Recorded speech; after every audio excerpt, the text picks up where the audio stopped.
कोल्हापूर जिल्हा सहकारी दूध उत्पादक संघ मर्यादित कोल्हापूर गोकुळच्या 61व्या वर्धापन दिनाचे औचित्य साधून गोकुळच्या श्री महालक्ष्मी पशुखाद्य कारखाना यांच्यामार्फत जातिवंत दुधाळ गाय म्हैशीसाठी परिपूर्ण असलेली BIS टाईप 1 चे नवीन प्रीमियमचे महालक्ष्मी कोहिनूर डायमंड या नवीन पशुखाद्याचा व महालक्ष्मी TMR मॅश या उत्पादनाचा विक्री शुभारंभ संघाचे चेअरमन अरुण डोंगळे यांच्या शुभ हस्ते व संचालक मंडळ यांच्या उपस्थितीत संपन्न झाला। या शुभारंभ प्रसंगी बोलताना गोकुळ संघाचे चेअरमन अरुण डोंगळे म्हणाले की गोकुळ दूध संघाने नेहमीच दूध उत्पादकांचे हित जपण्याचा प्रयत्न केला असून सकस व गुणवत्तापूर्ण पशुखाद्य देण्यासाठी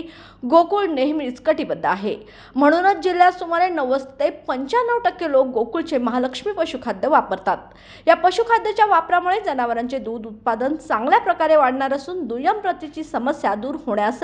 मदत होणार आहे। यावेळी गोकुळचे चेअरमन अरुण डोंगळे, ज्येष्ठ संचालक विश्वास पाटील, संचालक अभिजित तायशेटे, अजित नरके, शशिकांत पाटील सुयेकर, किसन चौगले, नंदकुमार डेंगे, कर्णसिंह गायकवाड, संभाजी पाटील, प्रकाश पाटील, अमरसिंह पाटील, बाळासो खाडे, बयाजी शेळके, राजेंद्र मोरे, संचालिका अंजना रेडेकर, कार्यकारी संचालक योगेश गोडबोले, व्यवस्थापक पशुखाद्य डॉक्टर VD पाटील, दूध संस्था प्रतिनिधी, दूध उत्पादक संघाचे अधिकारी व कर्मचारी उपस्थित होते।